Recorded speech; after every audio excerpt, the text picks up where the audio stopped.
En el año 413 a.C., un ejército ateniense de 40.000 hombres fue detenido no por las lanzas enemigas, sino por la sombra de la tierra pasando sobre la luna. Este único acto de superstición selló su destino en Sicilia, convirtiendo la expedición más grandiosa de la historia griega en su fracaso más catastrófico. ¿Cómo pudo la ciudad de la razón, el faro de la filosofía y la democracia, ser víctima de antiguos temores, llevando a la masacre de sus hijos y al colapso de su orgullo? La respuesta a esta pregunta no yace en un solo error, sino en una cadena de arrogancia, ambición y destino que comenzó mucho antes, en el corazón rebosante de confianza del imperio ateniense. La historia comienza en Atenas, en el año 415 a.C. La paz con Esparta, una tregua frágil y tensa conocida como la paz de Nicias, se mantenía, pero el espíritu de la ciudad anhelaba más. Atenas era una superpotencia, un imperio naval que dominaba el Egeo, y en las mentes de muchos de sus ciudadanos, su destino era expandirse sin límites. La lejana y rica isla de Sicilia, un mosaico de ciudades-estado griegas y fenicias, se presentó como el siguiente premio lógico. Las excusas oficiales eran nobles: responder a una llamada de ayuda de su aliado Segesta y proteger a las colonias jónicas más pequeñas de la isla de la creciente influencia de la poderosa Siracusa, una ciudad doria. Pero bajo este velo de altruismo latía el pulso de la ibris, la peligrosa soberbia de un imperio que se creía invencible. El arquitecto de este gran sueño siciliano era un hombre que personificaba tanto la brillantez como la imprudencia de Atenas, el apuesto almirante Alcibíades. Carismático, brillante y peligrosamente ambicioso, Alcibíades pintó ante la asamblea ateniense un cuadro de conquista fácil y riquezas ilimitadas. Habló de un imperio occidental que no solo sometería a Sicilia, sino que se extendería hasta Cartago, canalizando una fuerza imparable hacia el Peloponeso para aplastar a Esparta de una vez por todas. Oponiéndose a él estaba Nicias, un general veterano, respetado y el artífice de la paz que ahora se veía amenazada. Nicias, un hombre de inmensa riqueza y cautela natural, argumentó con fervor en contra de la expedición. Advirtió sobre los peligros de abrir un nuevo frente de guerra tan lejos de casa, de subestimar el poder de Siracusa y de agotar los recursos de la ciudad en una aventura incierta. Habló con la voz de la razón, pero sus palabras fueron ahogadas por el clamor de la ambición popular. La asamblea, seducida por la visión de gloria de Alcibíades, no solo aprobó la expedición, sino que, en un giro irónico del destino, nombró a Nicias como uno de sus 3 comandantes, junto a Alcibíades y a un veterano soldado de carrera llamado Lamachos. La ciudad, ciega a las múltiples señales de mal agüero que los sacerdotes y oráculos advertían, comenzó a preparar la fuerza militar más grande que jamás había zarpado de Grecia. Se reunió una flota de 134 trirremes, barcos de guerra de última generación, y una fuerza de más de 5.000 hoplitas, la infantería pesada de élite, complementada por cientos de arqueros y honderos.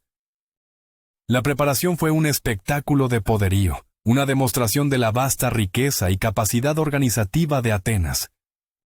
Mientras los barcos se preparaban en el puerto del Pireo, una sombra ominosa cayó sobre la ciudad. Una noche, casi todas las Hermae, las estatuas sagradas con cabeza humana y un falo erecto que se encontraban en las encrucijadas y frente a las casas para proteger la ciudad, fueron mutiladas. Este acto de sacrilegio masivo sumió a Atenas en un pánico religioso y político. La profanación fue vista como un terrible presagio contra la expedición y una conspiración para derrocar la democracia. Las sospechas recayeron sobre los clubes políticos secretos de la élite oligárquica y el nombre de Alcibíades, conocido por su estilo de vida extravagante e irreverente, fue susurrado en los rincones oscuros de la ciudad. Aunque eruditos como Donald Kagan creen que era inocente de este sacrilegio en particular, sus enemigos políticos aprovecharon la oportunidad para sembrar la duda sobre su lealtad. A pesar del escándalo que se gestaba, la expedición no podía detenerse. Con una mezcla de entusiasmo febril y un subyacente temor religioso, la vasta flota zarpó.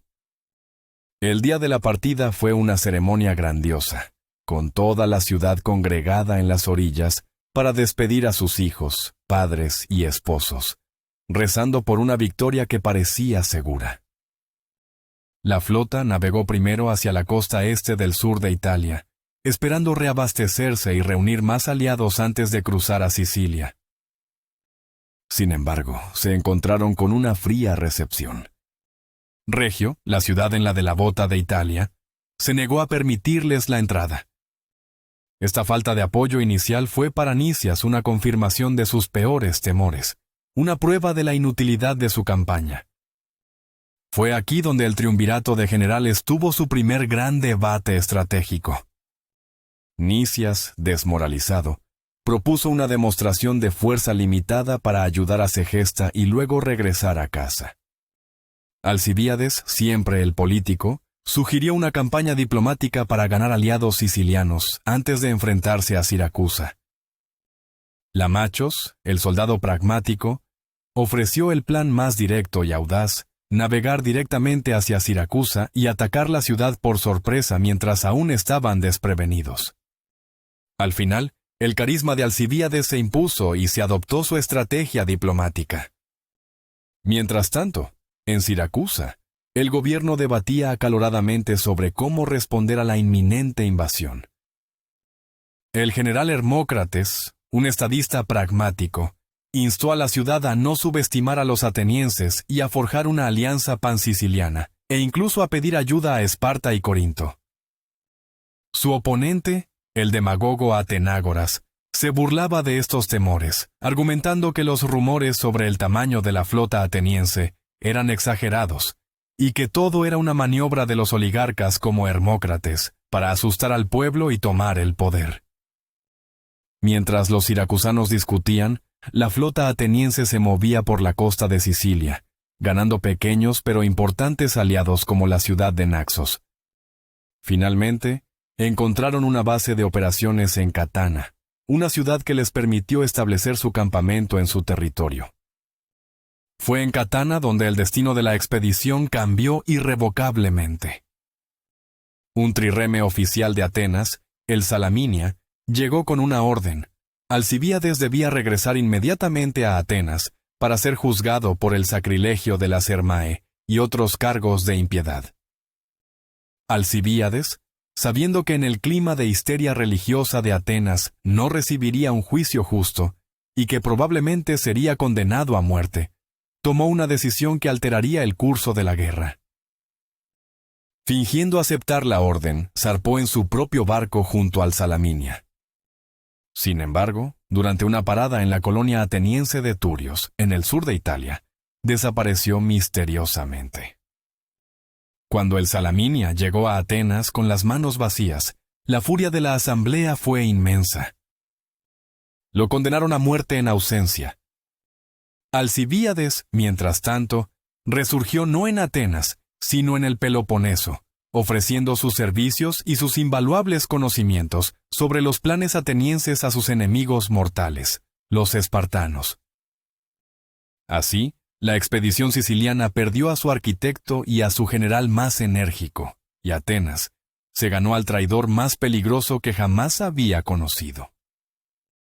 Nicias, el hombre que nunca quiso la guerra, quedó como comandante supremo de facto, encargado de ejecutar una estrategia que aborrecía, presionado por sus propias tropas que, contagiadas por el optimismo inicial, exigían continuar. Con el peso del mando sobre sus hombros, Nicias sabía que un asalto directo a Siracusa sería arriesgado, especialmente por la superioridad de la caballería siracusana en campo abierto. Queriendo evitar esta desventaja, ideó un plan ingenioso, una muestra de la astucia táctica que aún poseía.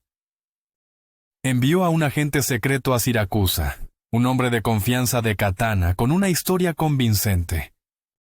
El agente informó a los generales siracusanos que los ciudadanos de Catana simpatizantes de Siracusa estaban listos para rebelarse.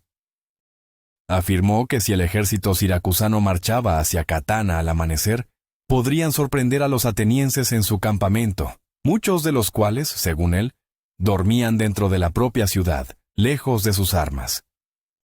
Los generales siracusanos, ansiosos por una victoria fácil, mordieron el anzuelo.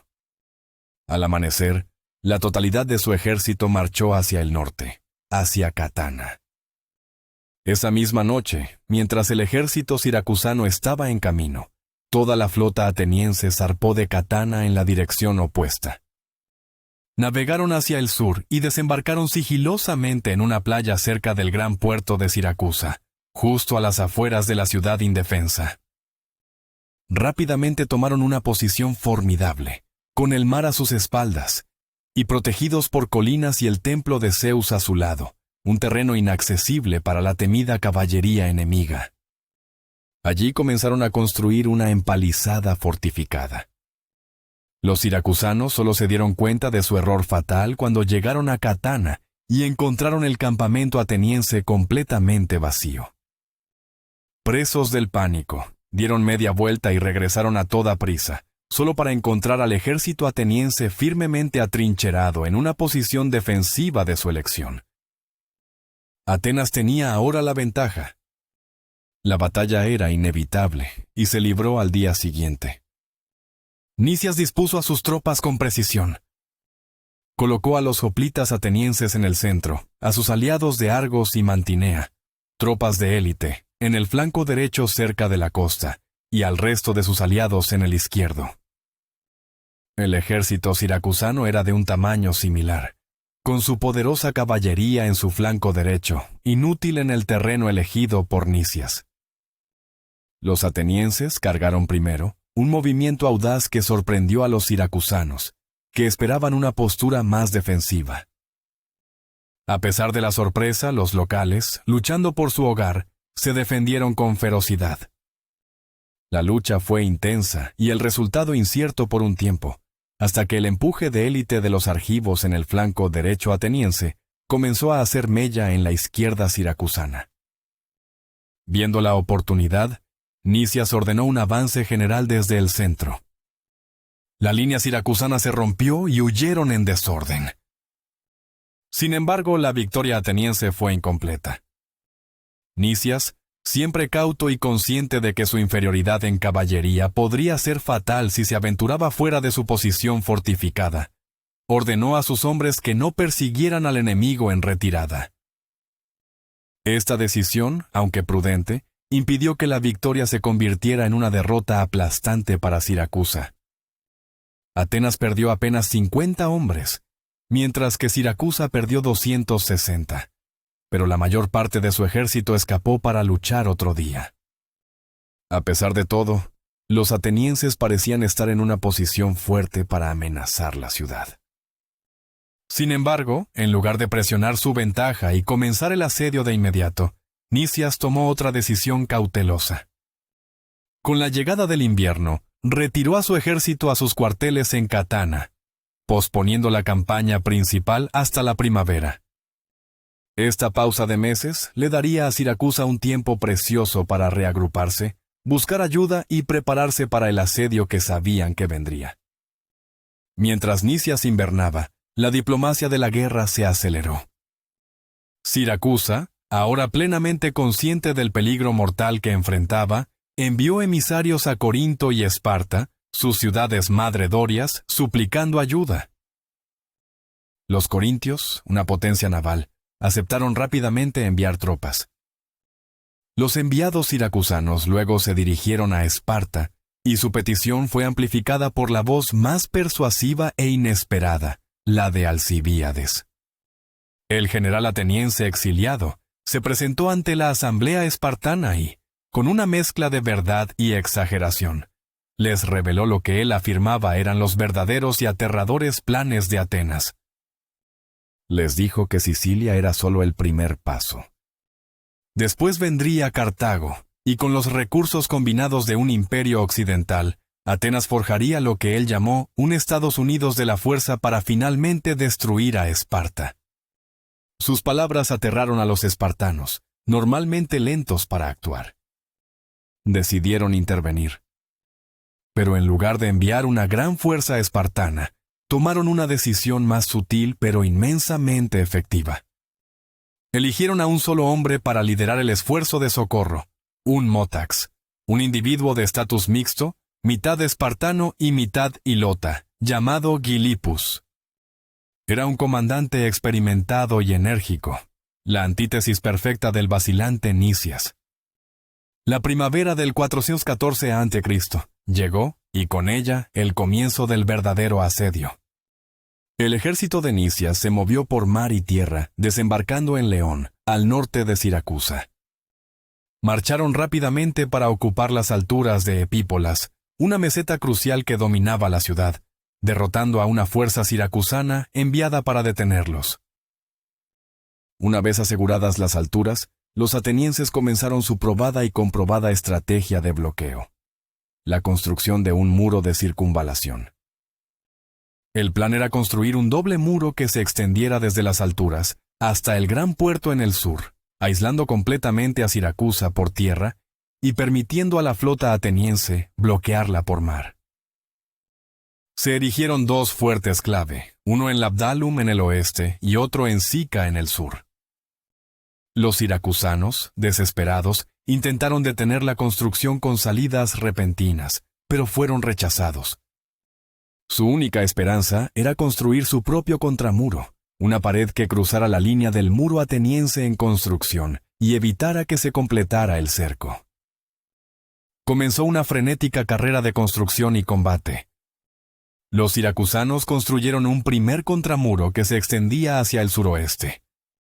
Los atenienses esperaron a que terminaran una sección de madera y luego atacaron, capturando la empalizada y obligando a la guarnición a huir.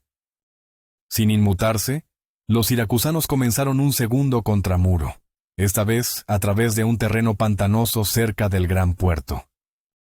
Los atenienses atacaron de nuevo. En la batalla que siguió, Nicias dividió sus fuerzas, pero la caballería siracusana, finalmente capaz de operar eficazmente, derrotó al ala derecha ateniense. En medio del caos, el viejo y pragmático general Lamachos fue aislado y asesinado, una pérdida devastadora para el mando ateniense. Aunque los siracusanos finalmente se retiraron, lograron destruir una gran parte del muro ateniense antes de hacerlo. A pesar de este revés, los atenienses avanzaron. Su flota finalmente entró en el gran puerto y estableció un campamento naval en Plemirion, un promontorio que controlaba la entrada sur del puerto. En Siracusa, la frustración crecía y los generales eran cambiados con enojo. El muro ateniense estaba casi completo. La ciudad estaba al borde de la estrangulación. Fue en este momento de máxima desesperación siracusana que Gylippus, el espartano, llegó para salvar el día. Gylippus no navegó directamente a Siracusa, que estaba bloqueada. Desembarcó en Hímera, en la costa norte de Sicilia, donde fue recibido como un salvador. Reuniendo una fuerza de aliados locales y los hombres que trajo consigo, unos pocos miles en total, marchó por tierra hacia Siracusa. Mientras tanto, un barco corintio bajo el mando de un oficial llamado Gónquilo logró burlar el bloqueo naval ateniense y llevar la noticia a Siracusa de que la ayuda estaba en camino, infundiendo una nueva esperanza en los defensores. Gylippus, al acercarse a la ciudad, demostró su genio táctico. Vio lo que Nicias, en un descuido fatal, no había asegurado: una brecha en el muro ateniense en las alturas del norte de Epípolas. Nicias, quizás por exceso de confianza o por una falta de tropas para guarnecer toda la línea, había dejado ese paso sin vigilancia. Gylippus se deslizó a través de él con su ejército y entró en Siracusa ante la incredulidad de los atenienses. Nicias, desconcertado, se negó a enfrentarse a él, y Gylippus acampó audazmente fuera de la ciudad. Al día siguiente, actuó con rapidez, atacando y apoderándose del fuerte ateniense en Labdalum. Con esta posición asegurada, los siracusanos pudieron finalmente completar su contramuro, construyéndolo a través del área que Gilipus había asegurado, cortando la línea de asedio ateniense en dos y rompiendo el bloqueo para siempre. El juego había cambiado por completo. Nicias, superado estratégicamente, trasladó su campamento principal a Plemirion, en la entrada del puerto, una posición que pronto se convertiría en una trampa.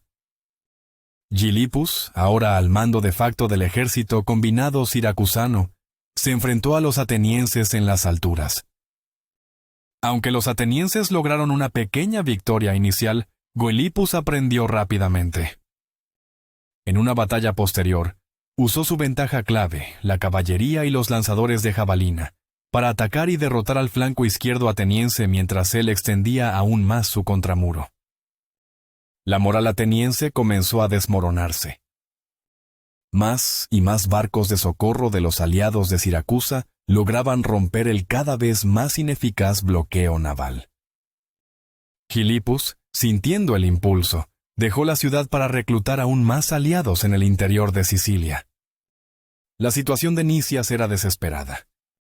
En el invierno de 413 a.C., escribió una carta a Atenas, no un mensaje optimista, sino un informe sombrío y brutalmente honesto.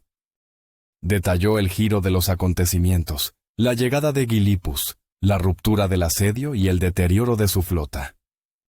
Pidió ser relevado de su mando debido a una enfermedad renal, pero también exigió una fuerza de socorro tan grande como la original. Atenas, conmocionada pero aún no dispuesta a admitir la derrota, respondió. Se negaron a relevar a Nicias, pero acordaron enviar otra enorme fuerza de socorro, bajo el mando de dos de sus generales más capaces, Demóstenes, el héroe de la famosa victoria en Pilos, y Eurimedonte. Mientras tanto, la guerra se intensificaba en todos los frentes. En la primavera de 413 a.C., Gilipus convenció a los siracusanos de que debían desafiar a los atenienses donde se suponía que eran invencibles, en el mar. Lanzaron un ataque naval coordinado contra la flota ateniense en el gran puerto. Aunque el primer intento fue un fracaso, y los inexpertos marineros siracusanos fueron derrotados, la batalla en el mar sirvió como una distracción crucial. En tierra, Gilipus aprovechó el caos para atacar y capturar los tres fuertes atenienses en Plemirion. Esta fue una pérdida catastrófica. Los atenienses perdieron grandes cantidades de suministros y, lo que es más importante, su control sobre la entrada del puerto. Ahora estaban efectivamente atrapados. El cazador se había convertido en la presa, bloqueados y sin poder recibir suministros fácilmente, mientras que los barcos siracusanos, que habían aprendido a adaptar sus tácticas, comenzaron a atacar a la flota ateniense con embestidas en el espacio reducido del puerto, donde la superior maniobrabilidad ateniense era inútil. Fue en este momento de creciente desesperación que la segunda flota ateniense apareció en el horizonte. La llegada de Demóstenes con 73 trirremes y 5.000 hoplitas debe haber parecido una intervención divina para los sitiados atenienses. Los vítores resonaron en el campamento mientras la imponente flota de socorro entraba en el gran puerto. Demóstenes, un hombre de acción, evaluó la situación rápidamente. Vio que la posición ateniense era insostenible y que la única forma de salvar la campaña era recuperar el control de las alturas de Epípolas y completar el muro de asedio. Sabiendo que un ataque diurno sería suicida contra las defensas mejoradas de Gilipus, planeó una audaz y compleja incursión nocturna. La noche del ataque, las tropas de Demóstenes ascendieron sigilosamente por el paso de Eurialus, el mismo que Gilipus había usado para entrar. Inicialmente, la operación fue un éxito rotundo. Sorprendieron a los puestos de avanzada siracusanos y tomaron la primera sección del contramuro enemigo. Por un momento, pareció que el genio audaz de Demóstenes revertiría el curso de la guerra. Pero el éxito inicial se convirtió en caos. A medida que más tropas atenienses avanzaban en la oscuridad, la confusión se apoderó de ellas. Los siracusanos, inicialmente en pánico, se reagruparon bajo el firme liderazgo de Gilipus. En la penumbra, las unidades atenienses se desorientaron, luchando entre sí en medio del ruido y la confusión. La contraseña se filtró al enemigo, que la usó para sembrar aún más el caos. Los beocios, aliados de los siracusanos, lanzaron un contraataque devastador. El avance ateniense se detuvo, vaciló, y luego se convirtió en una retirada desordenada. La retirada se transformó en una masacre. Perseguidos por los siracusanos, muchos soldados atenienses, en pánico en la oscuridad, se despeñaron por los acantilados de Epípolas hacia su muerte. La confianza que la llegada de Demóstenes había traído se hizo añicos en una sola noche de terror y fracaso. Después del desastre, los generales atenienses se reunieron en un consejo de guerra. La situación era nefasta. El ejército estaba desmoralizado y asolado por las enfermedades que se propagaban en el terreno pantanoso cerca del puerto. Demóstenes, el radical, ahora se había convertido en la voz de la razón moderada. Argumentó, correctamente, que la campaña había fracasado y que su única opción era usar la flota aún superior para evacuar al ejército y regresar a Atenas para defenderla de los ataques espartanos en el propio Ática. Eurimedonte estuvo de acuerdo, pero Nicias se opuso. En una de las decisiones más desconcertantes de la guerra, el general siempre cauto se negó a retirarse. Afirmó dudosamente que tenía información de espías dentro de Siracusa que decían que la ciudad estaba al borde del colapso financiero y que se rendiría si tan solo aguantaban un poco más. También confesó un temor personal. Prefería morir a manos del enemigo que ser juzgado y ejecutado por el pueblo de Atenas por liderar un fracaso.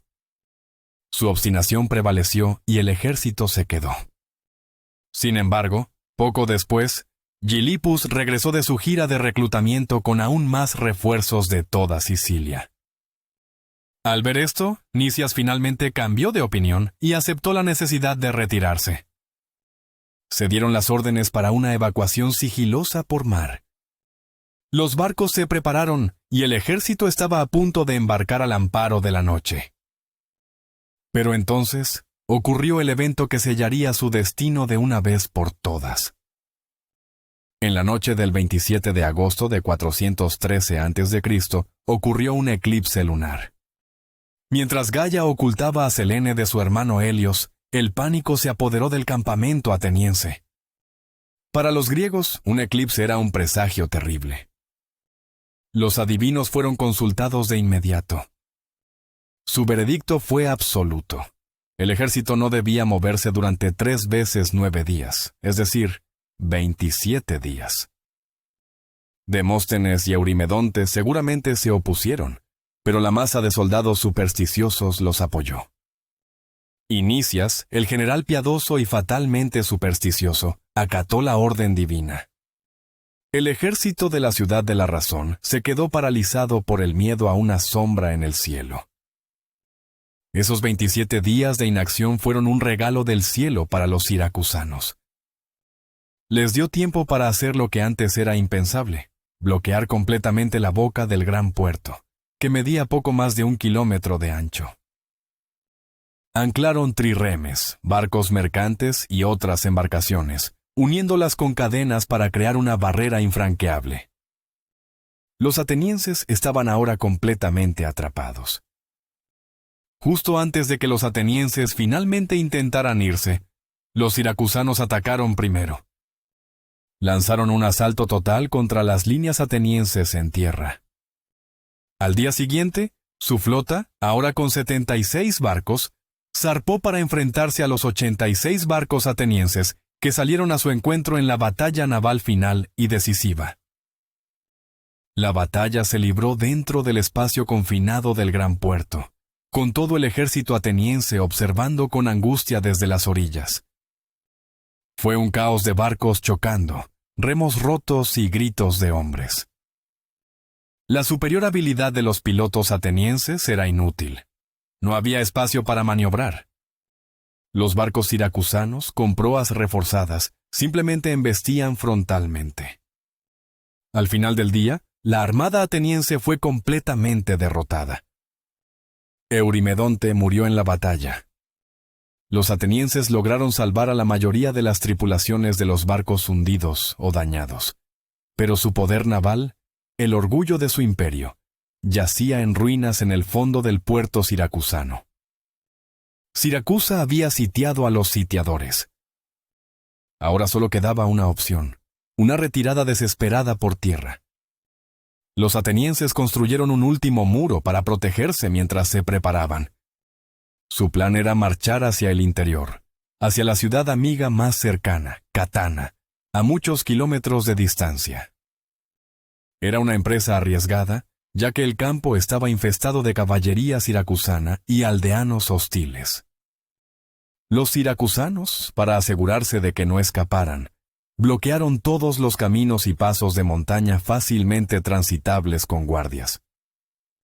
2 días después de la devastadora derrota naval, los 40.000 supervivientes de la que una vez fue la fuerza de expedición más orgullosa de Grecia, comenzaron su marcha. Abandonaron a sus enfermos y heridos, cuyas súplicas y lamentos resonaban en el aire, una banda sonora de desesperación.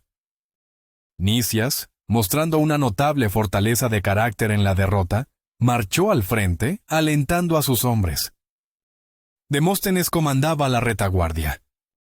La marcha fue un infierno desde el primer día. Fueron acosados constantemente por la caballería y los lanzadores de jabalina siracusanos. El tercer día, encontraron el acantilado de Acraian, una ruta clave en su camino, bloqueado por una fuerza enemiga.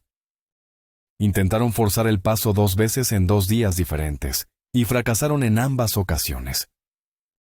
Para el quinto día, con los suministros casi agotados, lograron abrirse paso en otra sección, pero solo avanzaron una corta distancia. Esa noche, bajo el manto de la oscuridad, Nicias y Demóstenes intentaron una maniobra desesperada. Abandonaron sus fogatas para engañar al enemigo y cambiaron de rumbo, dirigiéndose hacia el sur, hacia las ciudades de Camarina o Gela. Pero la marcha nocturna en territorio desconocido fue un desastre.